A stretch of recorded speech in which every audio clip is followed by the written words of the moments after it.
Welcome back to Martin's Vinyl. Welcome back YouTube. Welcome back Vinyl community. Right, in my last video I did 5 obscure records you got to check out. This is another 5 albums that you have to check out. It was so much good heavy rock, prog, psych coming out in the late 60s and 70s that many went completely under the radar. All I'm doing, the purposes of these videos is to recommend good music. That's all I'm doing.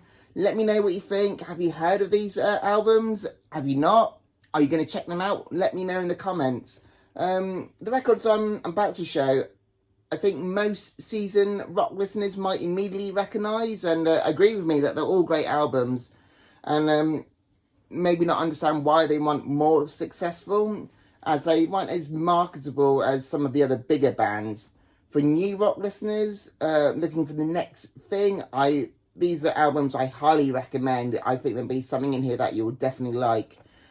These are the bands that failed to capture a rock market and can still be savoured and enjoyed decades later. I didn't grow up in the 60s and 70s, so I can enjoy these albums and not really know what came before. From an outsider looking in, I can really appreciate for what it is. You know, if you scratch the surface of any late 60s and 70s rock, and underneath all the classic albums and all the famous musicians, you're going to find a whole horde of lesser known bands and artists who failed to make it big time, but still managed to create an all manner of excellent music. So let's do it. Another 5 obscure albums. I'd say that for rock listeners, but there's some albums on here that go onto the prog side, the psych side, a little bit of country. It's all on here, but the one thing they've all got in common, they're going to blow your mind. All right, let's do it. 5 more obscure albums. All right, first up, I've got Main Horse from 1971. The cover is awful, but the music is amazing. Prog rock from the early 70s. What it is just kick-ass hard rock music, infusing it with jazz and psych, with some classical thrown in there for a good measure. But what it is a good record. Very limited information on the history of Main Horse. The main person to take note of is Patrick Moraz, a very talented keyboard player. He went on to replace Rick Wakeman in Yes, and in the 80s he joined the Moody Blues. This is their debut album and went completely unnoticed. Main Horse disbanded very quickly after its release. From the first song, this flows with some heavy prog, killer organ, and really good electric guitar. Very similar to Atomic Rooster. The nice and very early Deep Purple, early Traffic sound as well. In my opinion, this album deserves a second look. It might have been not the most original album at the time, but it's powerful, exciting, with some really great compositions. If you like the bands I mentioned before, you can't go wrong with this one. Main Horse were a very fine band, and they never had the chance to live up to their promising start. But the album is well worth checking out. Why Main Horse failed to make the grade, I will always be a mystery, as this deserves a lot more attention. This is Main Horse from the early 70s. And for these record nerds out here, mine one is a BBC Archive Library promo. There's all the stickers at the back, as well as the band. Really good stuff. This one always puts a smile on my face every time I pick it up. I've got a small story to go with it. This is Boone's Farm from the early 1970s, 1972. I picked this one up at Portsmouth car boot sale very early on in my record collecting. When I picked it up, the guy selling it to me said, if you like Kings of Leon, get it.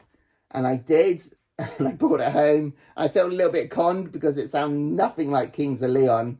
But joke's on him a little bit, because it's really good. This is rock, country rock, funk rock, southern rock, more southern rock than it is on the countryside. Another big label release. This is on the Columbia label, but very precious little information behind it.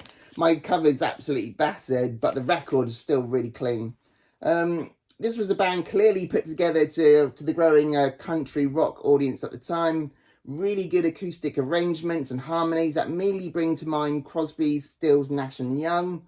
Very similar to Buffalo Springfield and the Byrds, but that's half the album. The other half is straight rock, awesome rural rock. Fans of Free and Bad Company, Marshall Tucker Band. Should definitely give this one a listen. This is too good to remain so obscure, considering that this was the first and only. It's very polished and very well put together. Every song is a standout. These guys opened up for the Beach Boys, the Doobie Brothers, and even Rod Stewart. The lead vocalist is great. He's got a great dynamic and soulful voice. Songs have got great melodic hooks. Very infectious band. I have them on my shuffle playlist at work, and every time someone overhears the music, they want to know more about the band. Boone's Farm is about as obscure as any hard rock or blues rock could have been. These guys are first-rate, out-and-out rockers that should have been on the radio more. They should have been more popular. After listening, you're going to wonder how these talented individuals fell through the cracks when so many far less talented outfits made it onto the charts. Another one that sounds better the more you listen to it, and you can still get these for very, very cheap. Very good album, Boone's Farm from 1972. Next record I'm going to show you is one I recommend all the time. I love it so much. This was a gateway record for me. This one got me into psych and prog and jazz rock. This was my first, and no one ever forgets their first. This is Muty from 1970. Superb heavy album. I recommend it all the time, and I think why I recommend it is because I watch a lot of vinyl community videos, and I never see anyone recommend Muty. No one ever talks about it, so I'm constantly banging on about it. Brilliant album, one of my favourites and one of my highest recommendations. Another fantastic obscure 70s gem. Such a creative record. I love the instrumentation and sound. Every song is different. It doesn't all sound the same. This was the only release, and they released it on the Sussex label.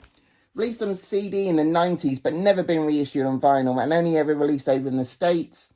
It was formed by three brothers, Barry, Andy, and Eric Muty Luxembourg. Eric Muty is the singer, songwriter, and guitar player.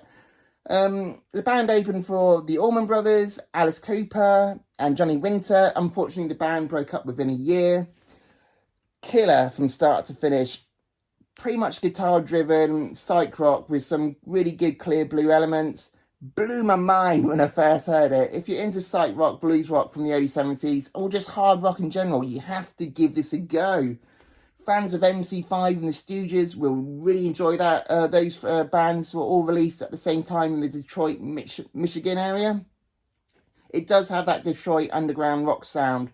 The album's an incredible mix of hard rock, acid, blues, like I said, with elements of jazz and funk. This is what all you want in a great record. It's got some heavy organ, mental guitar, manic drumming, and the vocals are like on the verge of a nervous breakdown. It's also got an impressive horn section. There's a track on here called Cocaine Blues, and that track is far, far superior to Eric Clapton's Cocaine song. A brilliant, brilliant record that you have to check out. For those vinyl nerds, this is a promo copy, so check that one out. So out of the records I'm showing, this is the one I think most people are going to recognise. This is Fever Tree from 1968. This is a great introduction, gateway if you want to get into psychedelic rock, an extremely overlooked, unsung masterpiece of 60s psychedelia. If you like Pink Floyd, David Bowie, The Doors, etc., you're going to like this. For those who want to get closer to psych, this is the album I always recommend, perhaps more than others, because it's an easier to understand, even for the lesser trained ears, in the sense that there's not only pure psychedelia on here, but excellent rock, excellent views, fused in an extraordinarily simple but effective way. Really great psych that is never too heavy. It is an album that can be heard in one fell swoop, which you can pick up all those stylistic cues that any rock or psych lover will enjoy. This is an American first press on the Uni label. You can still get original UK as well, very cheap. If you're spending over £20, you're spending too much. A band from Texas, but they moved to San Francisco, and that's where they found their groove. I'm not one to say you need to have this in your record collection. You collect what you want, but this is an essential listening album. You have to check this one out. Fever Tree from 1968. The last record I'm going to show, and I've saved this one last, even though the album itself isn't all that great, the history behind it is quite interesting, especially for Beatles and AC/DC fans. This is Grapefruit, Deep Water from 1969. This is another BBC promo that I've been collecting for vinyl nerds out there. This is actually an upgrade copy for me. I first discovered this band when I went to America, and I picked up a first American press, and I did a lot of blind buy in my early days. The cover looked interesting, I bought it home. I did like it, but now I'm the collector. Well, I need to have the record from where the band is from. So now I got a first UK press. They do have another album from 1968 called Around Grapefruit, which is very expensive compared to this one, which you can get for about £10. I prefer this one compared to the more expensive debut album they did. Very soft psychedelic rock. Another very good gateway album if you want to get into early psych. If you don't know who they are, like I said, they got some connections to some very heavy hitters. Heavily endorsed by the Beatles, even though they weren't officially on their Apple record label. I think they were a few months too early for that to happen. Heavily endorsed by John Lennon. He actually named the band Grapefruit after Yoko Ono's book that she written. Lennon, McCartney, Ringo, Brian Jones, Donovan, all endorsed this album. They were all there at the press launch to help promote the band. The other big tie is that one of the band members is called George Alexander. That's his stage name, but his real name is Alexander Young. And he's the older brother of Malcolm and Angus Young. So he's from the Young family. He stayed in the UK to be in this band, Grapefruit, while the rest of the family moved to Australia. Little did he know that they were going to be one of the biggest bands in the world, but why would you leave when you're heavily endorsed by the Beatles? This album could fall in complete obscurity if it wasn't for the help of some very key players in the business. The album itself, well, I'm going to have to say this isn't the best album on the list that I've done.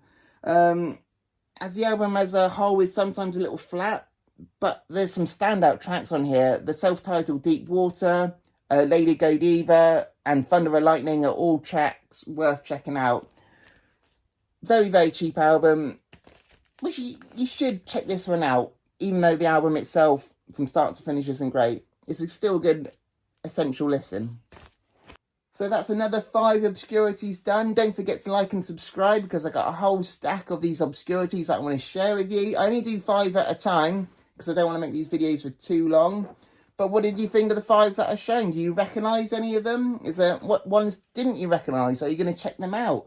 Let me know in the comments. And before I go, FYI, in my next video, in a couple of weeks' time, I'll be someone celebrating their 40th birthday. So I'm going back to America.